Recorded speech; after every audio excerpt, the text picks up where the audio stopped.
स्वागत है विद्यार्थी मित्रों। क्लास 12 फिजिक्स में चैप्टर नंबर 4 में આપણે પાર્ટ 3 ની આજે વાત કરીશું। તો આપણે એક સૂત્ર મેળવ્યું હતું કે કોઈ ઇલેક્ટ્રોન છે એ ચુંબકીય ક્ષેત્રમાં ગતિ કરતો હોય કોઈ વિદ્યુતભાર, તો એના પર લાગતું ચુંબકીય બળ છે એ ચુંબકીય બળનું સૂત્ર આપણને F = Q V × B આવું સૂત્ર છે મિત્રો। આપણે આ સૂત્ર મેળવ્યું હતું તો આ સૂત્ર આપણને ખ્યાલ પડી ગયો। હવે અહીંયા જો આપણે F છે એટલે બળ છે, અહીંયા Q એટલે વિદ્યુતભાર છે, V એટલે કોઈ પણ વિદ્યુતભારનો વેગ છે, B એટલે ચુંબકીય ક્ષેત્ર છે। આપણે એ પણ જોયું હતું કે V અને B એકબીજાને કેવા છે મિત્રો, V અને B એકબીજાને કેવા છે, લંબ રૂપે છે, અને બળ છે એ પણ આ બંનેના સમતલને કેવી રીતે હોય, લંબ રૂપે હોય। એના માટે આપણે ફ્લેમિંગનો દાબાતનો નિયમ પણ જોયો હતો, પછી જમણા હાથની હથેળીનો નિયમ જોયો હતો, અથવા જમણા હાથના સ્ક્રૂનો નિયમ પણ ઉપયોગ કરી શકાય દિશા જાણવા માટે। ઓકે, તો એ વાત કરી હતી। હવે આની સાથે એક બીજું સૂત્ર તમને લઈ લો એટલે ખ્યાલ પડે કે ક્વેશ્ચન તમને કહું કે લોરેન્જ બળ તમને પૂછે કે લોરેન્જ બળ એટલે શું, તો લોરેન્જ નામના વૈજ્ઞાનિકે શું કર્યું કે આ બળ કયું છે આપણી પાસે, આ ચુંબકીય બળ છે, આ બળ કયું છે, ચુંબકીય બળ છે। પણ મિત્રો આપણને ખ્યાલ છે કે જ્યારે કોઈ વિદ્યુતભાર છે એ ગતિમાન અવસ્થામાં હોય, કેવો હોય, વિદ્યુતભાર ગતિમાં હોય ત્યારે એક તો ખ્યાલ છે કે વિદ્યુતભાર હોય પોતાની આસપાસ શું ઉત્પન્ન કરે, તો ગતિમાં હોય ત્યારે પોતાની આસપાસ એક તો વિદ્યુત ક્ષેત્ર તો હોય જ, એક પોતાની પાસે એક વિદ્યુત ક્ષેત્ર તો હોય જ, બાકી ગતિ કરે ત્યારે આપણે ઓસ્ટેડના પ્રયોગથી ખબર પડી કે ગતિ કરે તે સાથે શું ઉત્પન્ન થાય, ચુંબકીય બળ, તો વિદ્યુત ક્ષેત્ર પણ હોય અને ચુંબકીય ક્ષેત્ર પણ ઉત્પન્ન કરે, તો વિદ્યુતભાર પર બે બળ લાગે। હવે વિદ્યુતભાર પર બે બળ લાગશે, તો વિદ્યુત બળ લાગશે ને ચુંબકીય બળ લાગશે, બંને બળ લાગશે।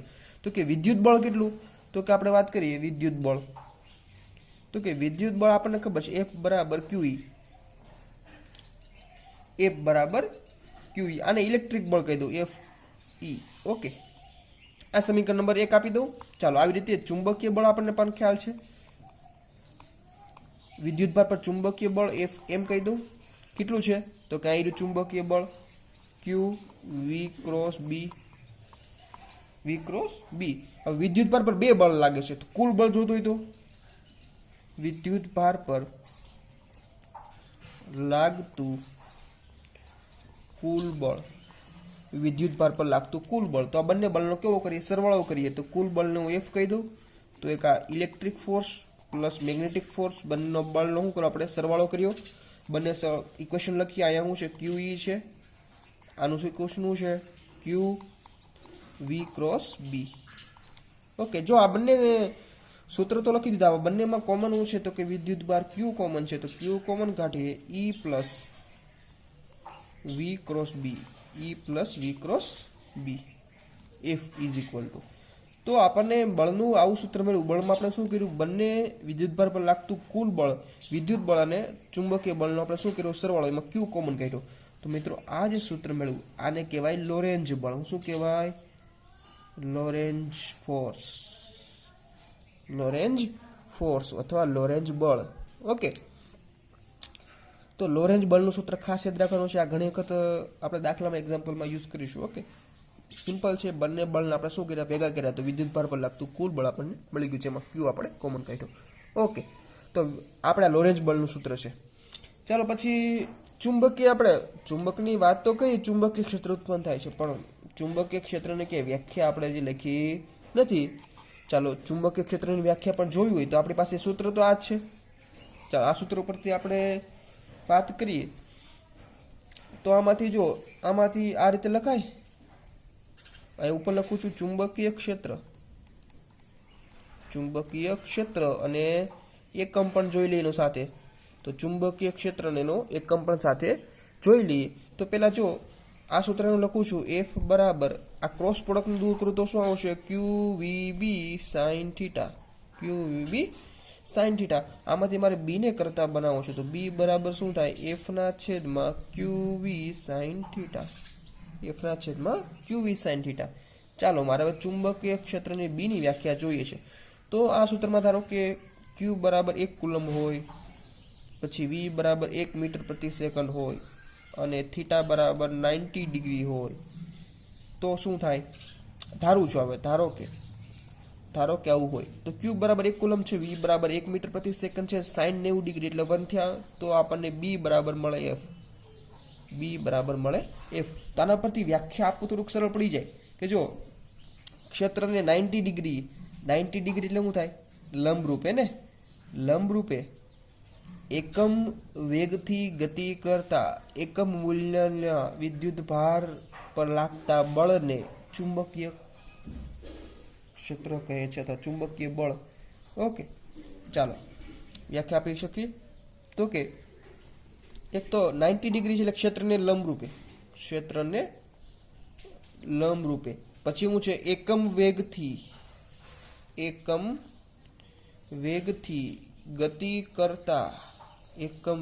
ગતિ કરતા એકમ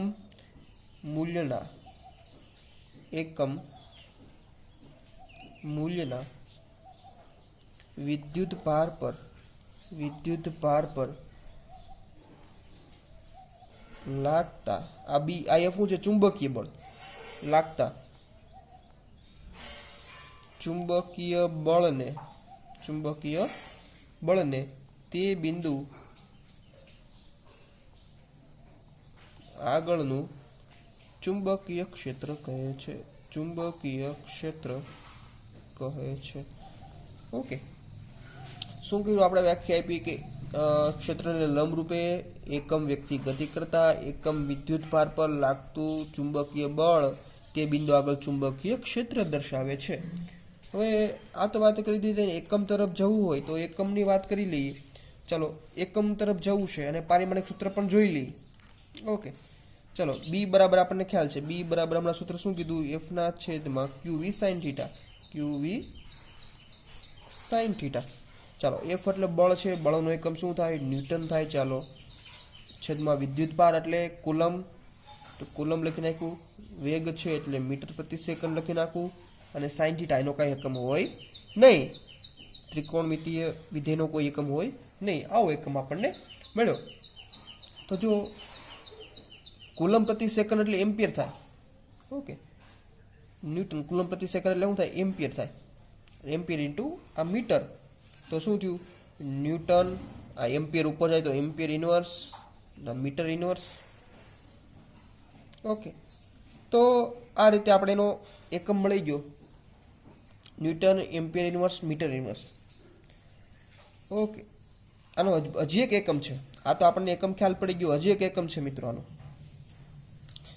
આનો હજી એક એકમ શું છે? ટેસ્લા. શું છે? ટેસ્લા એક વૈજ્ઞાનિકનું નામ છે જેની યાદમાં એકમ રાખવામાં આવે. ટેસ્લા એક મહાન વૈજ્ઞાનિક હતો.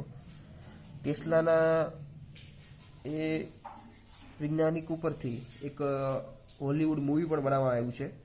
તો ખૂબ જ સરસ મૂવી અને એમની બુક પણ ટેસ્લાની જીવન કહાની ખૂબ જ સરળ છે. ટેસ્લા એક ચુંબકીય જે બ્રાન્ચ છે ફિઝિક્સની ચુંબકીય વાળી, માં ખૂબ જ મોટો એનો ફાળો ભજવો છે ટેસ્લાએ. ઓકે, તો 1 ન્યૂટન પ્રતિ એમ્પિયર મીટર એને 1 ટેસ્લા કહેવાય. શું કહેવાય? 1 ટેસ્લા કહેવાય.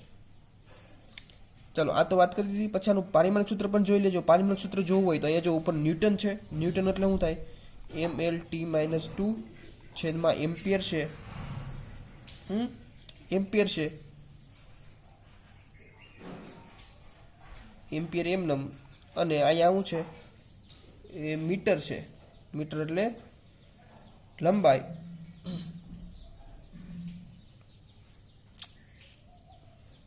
ઓકે, તો આનું પારિમાણિક સૂત્ર આપણને મળશે m, પછી અહીંયા t-2 છે, પછી ll તો કેન્સલ થઈ ગયા, તો એમ્પિયર ઉપર જાય તો એમ્પિયરની -1. ઓકે, તો આનું પારિમાણિક સૂત્ર મળી ગયું. ચુંબકીય ક્ષેત્રનું પારિમાણિક સૂત્ર ખાસ યાદ રાખજો. ચુંબકીય ક્ષેત્રનું પારિમાણિક સૂત્ર m t-2 એમ્પિયર -1. ઓકે, તો જો ખાસ યાદ રાખજો, ચુંબકીય ક્ષેત્રની વાત અહીંયા કરી છે, તો ચુંબકીય ક્ષેત્ર છે એની વ્યાખ્યા જોઈ, એમનો એકમ જોયો ન્યૂટન એમ્પિયર પ્રતિ ગુણા એમ્પિયર ઇન્ટુ મીટર, અને બીજો એકમ છે ટેસ્લા. હવે ટેસ્લા છે ખૂબ જ મિત્રો ખૂબ જ મોટો એકમ છે. ટેસ્લા કેવો ખૂબ જ મોટો એકમ છે. નાનો એકમ ઉપયોગ થાય ચુંબકીય ક્ષેત્ર માટે. કેવો એકમ યુઝ થાય? ગોસ. શું ઉપયોગ થાય? તો એક ગોસ બરાબર 10⁻⁴ ટેસ્લા થાય. આ ખાસ એક રિલેશનશિપ યાદ રાખવાનું છે આપણે. ખાસ યાદ રાખજો કે ચુંબકીય ક્ષેત્રનો બીજો એકમ શું છે? ગોસ છે. શું છે? ગોસ. તો એક ગોસ બરાબર શું થાય? 10⁻⁴ ટેસ્લા. તો ગોસ કેવો એકમ છે? નાનો એકમ છે. અને ટેસ્લા કેવો એકમ છે? મોટો એકમ છે. ઓકે, તો આ ખાસ ધ્યાન રાખજો. હવે આપણે ચુંબકીય ક્ષેત્ર વિશે જોઈ લીધું, લોરેન્ટ્ઝ બળનું સૂત્ર જોઈ લીધું. ઓકે, હવે આપણે આગળ તરફ ચેપ્ટરને થોડુંક ચલાવીએ. તો જુઓ,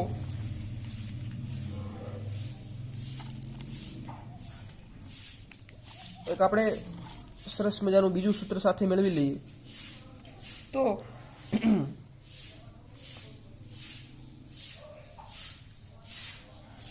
એક પ્રશ્ન એવો છે કે વિદ્યુત પ્રવાહધારિત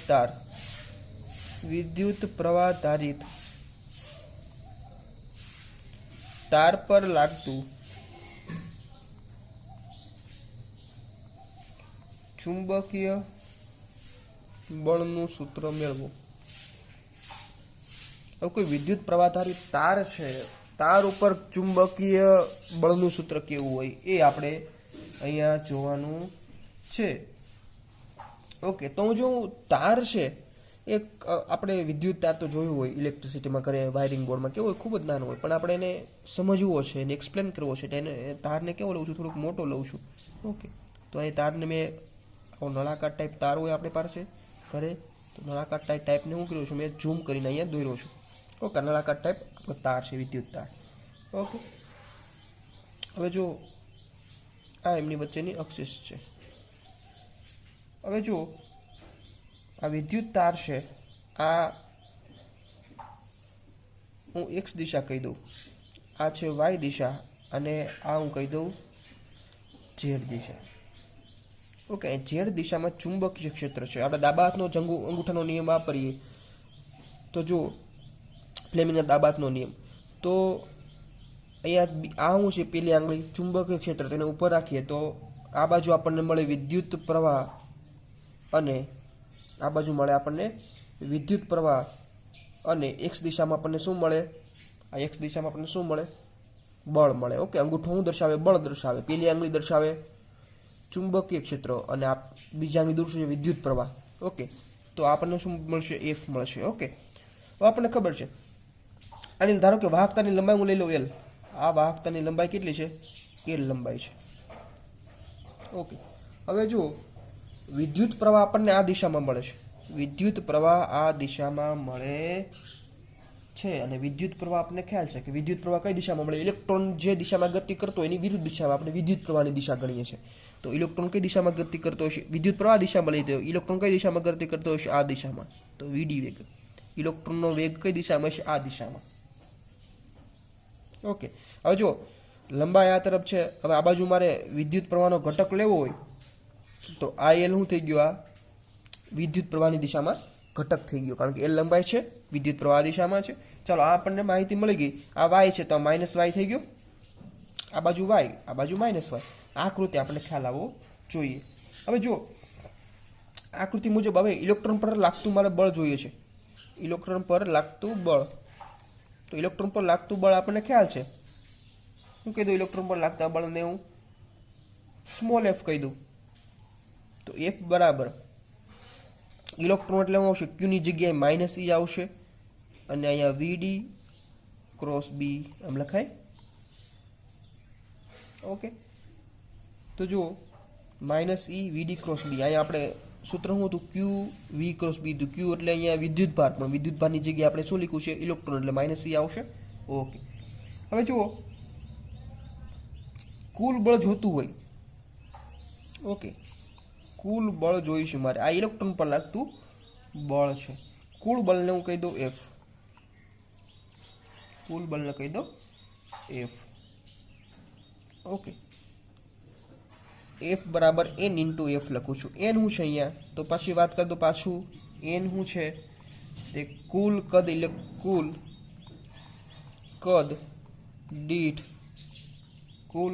દીઠ ઇલેક્ટ્રોનની સંખ્યા. કુલ કદ દીઠ ઇલેક્ટ્રોનની સંખ્યા હોય ગુણાકારમાં શું કરવું?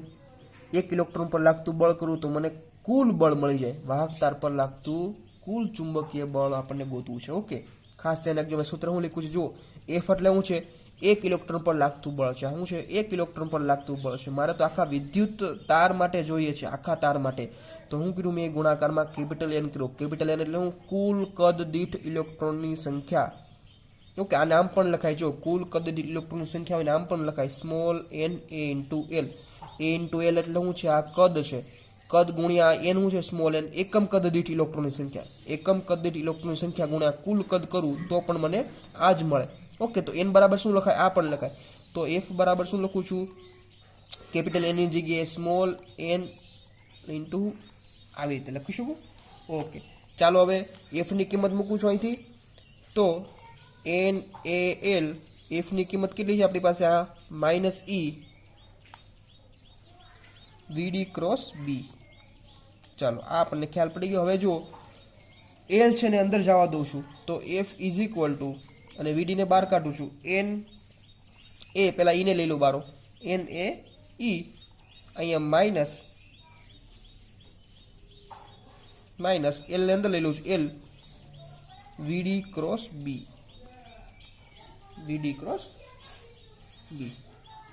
ઓકે, હવે જુઓ, હવે ખાસ ધ્યાન રાખવાનું છે. હવે ખાસ વસ્તુ સમજવાની છે. હવે જુઓ, અહીંયા તમને ખ્યાલ છે કે આ ઇન્ટુ એલ શું છે? કે વિદ્યુત પ્રવાહની દિશામાં ઘટક છે. ઓકે, તો આપણને ખ્યાલ છે કે એલ અને વીડીની દિશા કેવી છે? વિરુદ્ધ છે. તો લખી નાખું એલ, આ ઇન્ટુ એલ, અને વીડીની દિશા કેવી છે? વિરુદ્ધ દિશા છે. હવે જો અહીંયા માઇનસ એલ ઇન્ટુ વીડી છે, અહીં સદિશ કોના માથે છે? વીડી માથે છે. એટલે દિશા કોની છે? વીડીની છે. ઓકે, ઇઝ ઇક્વલ ટુ આમ લખી નાખું, એલ સદિશ ઇન્ટુ વીડી. ખાસ ધ્યાન રાખજો, મેં શું કર્યું છે? સદિશને ફેરવો છે. સદિશ કોના માટે હતો? વીડી માંથી હતો. મેં સદિશ કોના માંથી લીધો? એલ માંથી લીધો છે. અહીંયા એલ માંથી લીધો. એટલે ખાસ ધ્યાન રાખજો. જુઓ, અહીં સદિશ વીડી માંથી હતો. ઓકે, તો જો અહીં દિશા કોની દર્શાવે છે? માથે સદિશોનો મતલબ શું થયો? વીડી શું છે? એની દિશા પણ દર્શાવવી જોઈએ. તો માઇનસ આગળ છે, મતલબ વીડીની દિશા કેવી છે? ઋણ છે. ઓકે, હવે એ જ સદિશ મેં એલ માંથી લીધો છે. તો અહીં દિશા કોની દર્શાવે? એલની દર્શાવે. જો, તો અહીં માઇનસ છે ને અહીં પ્લસ છે. મતલબ વીડીની દિશા અને એલની દિશા બંને કેવી છે? વિરુદ્ધ છે. આ વીડીની દિશા માઇનસ દર્શાવે છે, એલની માથે સદિશ દોર્યો તો ધન દર્શાવે છે. તો આપણને ખ્યાલ જ છે, બે સાચું જ છે. જો વીડીની દિશા આ તરફ છે, વીડીની દિશા આ તરફ છે, અને આઈ ઇન્ટુ એલ એટલે એલની દિશા જુઓ આ તરફ છે. ઓકે, આ એલ ઇન્ટુ એલમાં. તો જો વીડી અને આ એલ સદિશની દિશા કેવી છે? બંને વિરુદ્ધ દિશામાં છે. ઓકે, બંને કેવી છે? વિરુદ્ધ દિશામાં છે. એટલે માઇનસ વીડી બરાબર એલ લખાય. Minus VD is equal to L. Okay, ખાસ ધ્યાન રાખજો, મેં સદિશને ફેરવો છે. વીડી માથે સદિશ હતો, એલ માથે સદિશ કર્યો છે. તો માઇનસની જગ્યાએ શું થઈ ગયું? પ્લસ થઈ ગયું, કારણ કે બંનેની દિશા કેવી છે? વિરુદ્ધ છે. તો જો અહીંયા આ સૂત્રમાં હવે થોડોક ફેરફાર કરીએ આપણે. તો માઇનસ એલ ઇન્ટુ વીડી હોય તો શું લખાય? એલ સદિશ ઇન્ટુ વીડી લખાય. તો એન એ ઈ, એલને અંદર લઈ લઉં છું, એલ સદિશ ઇન્ટુ વીડી, આ ક્રોસ બી. ઓકે, હવે આ વીડી સદિશ નથી, વીડી સદિશ છે નહીં, એટલા માટે એને બહાર કાઢી શકાય, કારણ કે અહીં ક્રોસ પ્રોડક્ટ છે, સદિશનો ગુણાકાર છે. તો વીડી માથે સદિશ છે નહીં, એટલે વીડી સદિશ છે નહીં. હવે વીડીને બહાર કાઢી લઉં તો એન એ ઈ ઇન્ટુ વીડી, અંદર વધે એલ ક્રોસ બી વધે. ઓકે, હવે જો આ તો આપણું સૂત્ર ખ્યાલ છે, એન એ ઈ ઇન્ટુ વીડી. આને શું કહેવાય? વિદ્યુત પ્રવાહ કહેવાય. આપણે જોયું હતું વિદ્યુત પ્રવાહ અને ડ્રિફ્ટ વેગ વચ્ચેનો સંબંધ, ઈ એન એ વીડી. ઓકે, આને શું કહેવાય? વિદ્યુત પ્રવાહ આઈ કહેવાય. I L cross B. આપણને આવું સૂત્ર મળી ગયું. એફ બરાબર શું મળ્યું? આઈ કૌંસમાં એલ ક્રોસ બી. તો વિદ્યુત તાર પર લાગતું આપણને આ ચુંબકીય બળનું સૂત્ર મેળવ્યું. હવે આના મિત્રો આપણે ફેરવી શકીએ? તો કે હા, ILB sin θ પણ લખાય ને, ક્રોસ પ્રોડક્ટ એટલે શું લખાય? તો અહીં લખું છું આ સૂત્રને શું લખાય? F is equal to ILB sin θ. આ ખાસ સૂત્ર યાદ રાખવાનું છે આપણે. તાર પર લાગતું ચુંબકીય બળ ILB sin θ. ILB sin θ. ધારો કે કન્ડિશન લઈ લઉં, થીટા બરાબર ધારો કે 0 ડિગ્રી હોય અથવા થીટા બરાબર કેટલા હોય? 180 ડિગ્રી હોય, તો બળ કેટલું મળશે આપણને? 0 મળે, કારણ કે સાઇન 0 ડિગ્રી 0, સાઇન 180 ડિગ્રી 0, તો F બરાબર કેટલું મળે? 0. આનો મતલબ શું થયો? 0 ડિગ્રી એટલે કોની વચ્ચેનો ખૂણો 0 ડિગ્રી? L અને B વચ્ચેનો ખૂણો. L અને B વચ્ચેનો ખૂણો કેટલો હોય? 0 ડિગ્રી હોય. મતલબ ચુંબકીય ક્ષેત્ર અને L સદિશ કોના માટે છે? I into L. ઓકે, તો L I ઇન્ટુ L એટલે આ વિદ્યુત પ્રવાહની દિશા થઈ. ઓકે, I ઇન્ટુ L સદિશ કોનો છે? વિદ્યુત પ્રવાહની દિશા દર્શાવે છે ને. કોની દિશામાં છે? I ઇન્ટુ L સદિશ વિદ્યુત પ્રવાહની દિશામાં છે. તો જુઓ, આ ખૂણાની વાત કરીએ છીએ આપણે. ખૂણો આ કહી દઈએ, થીટા કહી દો. ઓકે, તો જુઓ આ ખૂણો ધારો કે કેટલો લીધો આપણે? 0 ડિગ્રી. 0 ડિગ્રી ખૂણો એટલે શું થઈ ગયો? કે ચુંબકીય ક્ષેત્ર અને વિદ્યુત ક્ષેત્ર છે, વિદ્યુત પ્રવાહની દિશા કેવી હોય? સમાન હોય. અથવા 180 ડિગ્રી એટલે 180 ડિગ્રી એટલે આ બી ક્યાં આવી જાય મિત્રો? આ ખાસ ધ્યાન રાખો. જુઓ આકૃતિની વાત કરું છું, આકૃતિમાં આ થીટા ખૂણો છે બી અને IL સદિશ વચ્ચે. તો જુઓ હવે થીટા બરાબર 0 ડિગ્રી હોય તો બી અને આઈની દિશા કેવી થઈ જાય? સમાન થઈ જાય. તો બંનેની દિશા સમાન હોય અથવા 180 ડિગ્રી એટલે બી ક્યાં હોય મિત્રો? બી આ તરફ હોય. તો બંને જો સામસામે 180 ડિગ્રી વચ્ચે ખૂણો હોય તો બંને જો વચ્ચે 0 ડિગ્રી અથવા 180 ડિગ્રી ખૂણો હોય તો તેમની વચ્ચે લાગતું બળ કેટલું થાય? 0 થાય. ઓકે, તો ચુંબકીય બળ કેટલું મળે? 0 મળે. જો તેમની વચ્ચે બી અને IL વચ્ચે 0 ડિગ્રી ખૂણો હોય તો 180 ડિગ્રી ખૂણો હોય તો એમની વચ્ચે લાગતું બળ કેટલું મળે? 0 મળે. ઓકે, બીજી વાત કરી દઈએ આપણે. થીટા બરાબર ધારો કે 90 ડિગ્રી હોય, થીટા બરાબર 90 ડિગ્રી હોય. જો અહીંયા 90 ડિગ્રી તો છે જ, તો 90 ડિગ્રી જ્યારે ખૂણો હોય ત્યારે આપણને બળ કેટલું મળે? sin 90 એટલે 1 થઈ ગયું. તો F બરાબર શું મળે? ILB. તો આપણને બળ કેવું મળે? મહત્તમ મળે. ખાસ યાદ રાખવાનું, જ્યારે બી અને IL ઘટક વચ્ચે 90 ડિગ્રી ખૂણો હોય, થીટા બરાબર 90 હોય ત્યારે બળ કેવું મળે? મહત્તમ મળે. અને બંને સમાંતર હોય તો પ્રતિ સમાંતર હોય ત્યારે બળ કેટલું મળે? 0 મળે. ઓકે, આજે આપણે 2 સૂત્ર જોયા. બંને સૂત્ર યાદ રાખવાનું છે, લોરેન્જ બળ અને બીજું અહીંયા વાત કરીએ આપણે વિદ્યુત પ્રવાહ આધારિત તાર પર લાગતું ચુંબકીય બળ ILB. Okay, thank you very much.